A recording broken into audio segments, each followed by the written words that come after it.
अस्सलाम वालेकुम भाई लोग। एक इंटरनेशनल एनजीओ है जो हर साल जो है वो एक रिपोर्ट पेश करती है। वो रिपोर्ट होता है पैसे को लेकर के, फाइनेंस को लेकर के, कि फाइनेंस पैसा किस तरह डिस्ट्रीब्यूट हो रहा है पूरी दुनिया में, उसको लेकर के रिपोर्ट जो है हर साल पेश करती है। तो जिसको हम इंग्लिश में वेल्थ इनइक्वालिटी बोलते हैं, या आप बोल सकते हैं उसको धन विभाजन बोल सकते हैं। तो पैसा किस तरह डिस्ट्रीब्यूट हो रहा है पूरी दुनिया में और किसके पास कितना पैसा जा रहा है, ये समझना बहुत ज़रूरी है जो ये रिपोर्ट पेश करती है। तो इसी एनजीओ जिसका नाम ऑक्सफैम है, ये ऑक्सफैम क्या करती है, वो हर साल रिपोर्ट जारी करती है। और 2024 का जो रिपोर्ट इसका है वो बहुत ही चौंकाने वाला है, बहुत इम्पॉर्टेंट है हम लोगों को समझना इसके रिपोर्ट के बारे में। तो 2024 के जो एनजीओ है ऑक्सफैम, उसका रिपोर्ट ये कहता है कि पूरी दुनिया के आबादी के टॉप 1% लोगों के पास जो है वो पूरी दुनिया का आधा पैसा, माने 50% से अधिक पैसा जो है पूरी दुनिया का, वो सिर्फ पूरी आबादी के सिर्फ 1% लोगों के पास है। और इसको आप इस तरह से बोल सकते हैं कि पूरी आबादी के मात्र 200 से लेकर के 300 बिलियनर के पास, खरबपतियों के पास जो है वो पूरी दुनिया का आधा पैसा मौजूद है। तो ये बहुत चौंकाने वाला रिपोर्ट है। और ये बहुत जो है इस पर हमें जितने भी इंटेलेक्चुअल हैं, जितने भी लोग जो रिसर्च करने वाले हैं, या किसी जो जिनका जो ताल्लुक़ है वो इल्म से है, जो एजुकेशन हासिल करते हैं कॉलेज में या कहीं भी, उसको उन लोगों को इसके बारे में जो है ना वो जानना चाहिए इस चीज़ को कि ऐसा क्यों हो रहा है। और इंडिया के बारे में भी ये रिपोर्ट पेश करती है कि इंडिया में क्या है। इंडिया में जो है मात्र जो है 10% जो टॉप परसेंट के जो लोग हैं, तो टॉप 10% लोगों के पास इंडिया में जो पूरी भारत के इकनॉमी का 77% उनके पास पैसा है। और जो बाकी जो 60% जो लोग हैं उनके पास जो है पूरे इंडिया के पैसे का 4.7% बस उनके पास पैसा है। तो इंडिया में भी वही हाल है कि मात्र जो टॉप 10% जो लोग हैं भारत में, उनके पास जो है पूरी इंडिया का 77% जो है वो वेल्थ है, उनके पास पैसा है। बाकी जो 60% है, जो नीचे के से जो 60% लोग हैं, उनके पास जो है पूरी इंडिया का 4.7% पैसा उनके पास है। तो ऐसा ये क्यों हो रहा है, इसको समझना बहुत ज़रूरी है। तो कुछ कारण इसके हैं और उसके पर हम बात करेंगे आज।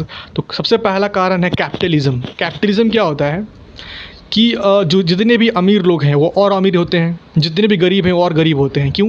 क्योंकि जो अमीर लोग हैं उनके पास पहले से ही पैसा मौजूद है। तो वो लोग क्या करते हैं, वो लोग स्टॉक्स में, शेयर मार्केट में, स्टॉक्स में, रियल एस्टेट में, बिजनेस में पैसा इन्वेस्ट करने का उनके पास बहुत सारा इकोनॉमी होता है पहले से ही। तो उनके पास पैसा बहुत अधिक होता है, जो पहले से ही जो है ना वो बिजनेस में अपना पैसा इन्वेस्ट कर सकते हैं, या स्टॉक खरीद सकते हैं, या बहुत सारे फंड्स हैं उसमें वो इन्वेस्ट कर सकते हैं पहले से ही। तो उनके पास पैसा पहले से ही मौजूद रहता है, इसलिए भी वो जो है वो अमीर होते हैं। और यहाँ पे कैपिटलिज़म बहुत बड़ा रोल प्ले करता है। दूसरा आप कारण बोल सकते हैं कि पॉलिटिकल इन्फ्लुएंस, यानी इसका मतलब ये हुआ कि जितने भी राजनीतिक लोग हैं उन लोगों से इनका कांटेक्ट अच्छा खासा रहता है। और भारत में भी है, अंबानी अडानी आप देख सकते हैं, और बीजेपी गवर्नमेंट का। तो इस तरह का सीन यहाँ भारत में भी देखने को मिल जाएगा आपको। पॉलिटिकल इन्फ्लुएंस, पॉलिटिकल पार्टी से इन लोगों का अच्छा खासा मांडवली होता है। और उनसे क्या होता है कि इससे इन लोगों का जो टैक्स है वो बच जाता है, और इनको सब्सिडीज़ भी मिलती हैं, और एक अच्छा सा खासा लूप होल्स भी यहाँ पे मौजूद होता है। तो ये दो कारण हो गया। तीसरा कारण आप बोल सकते हैं कि जो एजुकेशन है और जो फैसिलिटीज़ मिलती हैं वो भारत में जो है कहीं ना कहीं, और जो है ना वो बहुत यहाँ पे इनइक्वालिटी है। हर किसी को जो है एजुकेशन बढ़िया तरीके से मिल नहीं पाता है, और बहुत सारे फैसिलिटी में कमी भी है भारत के लोगों को, बहुत सारा इनइक्वालिटी भी है यहाँ पर। तो इसकी ये भी बहुत बड़ा वजह है कि जो और बाकी जो लोग हैं उनको अच्छा बेस्ट क्वालिटी का एजुकेशन मिल नहीं पाता है, जिसके वजह से वो आगे नहीं बढ़ पाते हैं। और एक चौथा इसमें ये है कि इनहेरिटेंस, यानी ये क्या होता है, इसको हिंदी में बोलते हैं विरासत। जैसे मान लीजिए कोई अगर अमीर आदमी है, कोई अगर बिलियनर है, मिलियनर है, तो उसका जो औलाद होगा उसके पास पैसा ट्रांसफ़र हो जाएगा उसका। तो जो उसका औलाद है वो पहले से ही अमीर होगा, और बाकी जो गरीब तबके के लोग हैं, जो मिडिल क्लास के जो लौंडे हैं, उनको आगे बढ़ने के लिए बहुत मेहनत करना पड़ेगा। तो ये भी एक बहुत बड़ा वजह है। और उनके जो औलाद हैं वहाँ पे नेपोटिज़्म होता है और उनके जो है पास पूरा पहले से पैसा मौजूद रहता है, फिर वो पैसा इन्वेस्ट करते हैं। इसीलिए तो अंबानी का लड़का जो होगा वो भी अंबानी की तरह ही होगा, आज आप जानते ही होंगे सब। और एक मिडिल क्लास का जो लड़का होगा वो फिर उस उतना बढ़ने के लिए उसको पूरा मेहनत करना पड़ता है।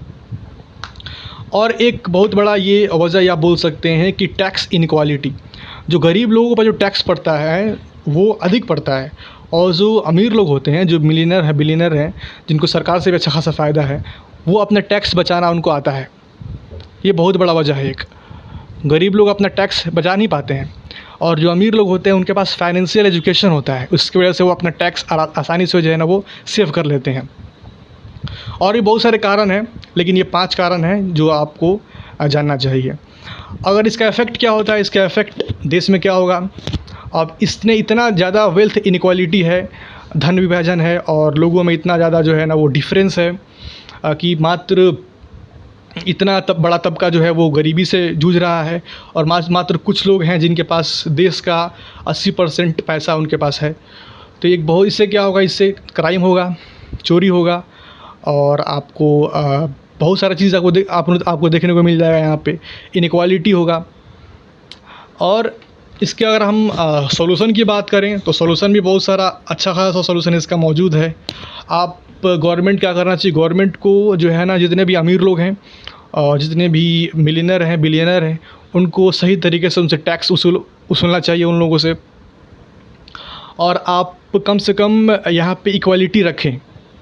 जो इक्वालिटी होती है हेल्थ केयर में, मेडिकल सर्विस हो गया, एजुकेशन हो गया, इस दोनों में आप पूरी जो है देश में इक्वालिटी रखें। सब गरीब हो या अमीर हो, सबको बराबर जो है हेल्थ फैसिलिटीज़ और एजुकेशन मिलना चाहिए, ताकि हर आदमी को आगे बढ़ने का मौका मिले और हर आदमी जो है ना सीखे इन्वेस्टमेंट के बारे में, फाइनेंशियल एजुकेशन के बारे में।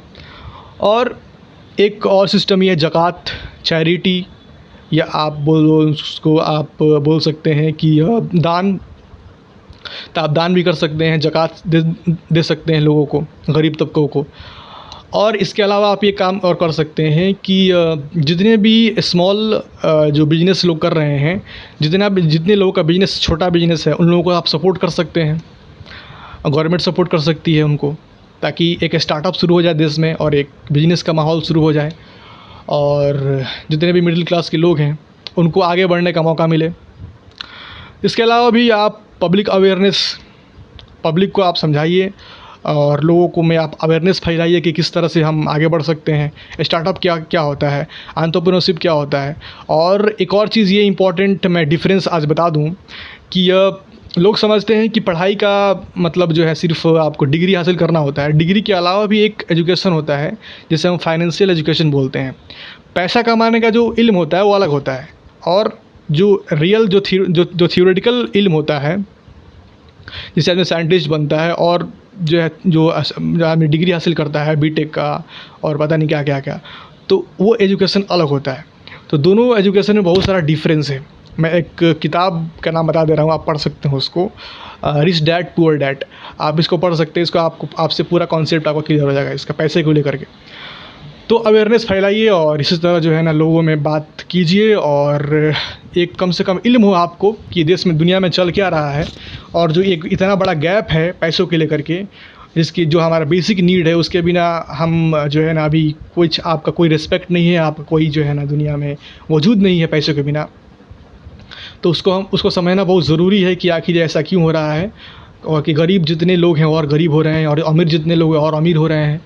और इसमें बहुत सारी चीज़ें हैं जो अपन इतने छोटे से वीडियो में पूरी बात नहीं कर सकते हैं, लेकिन जो इम्पोर्टेंट चीज़ें हैं मैं आज बताने की कोशिश किया हूँ, और इंशाल्लाह इस पर और बात होगी।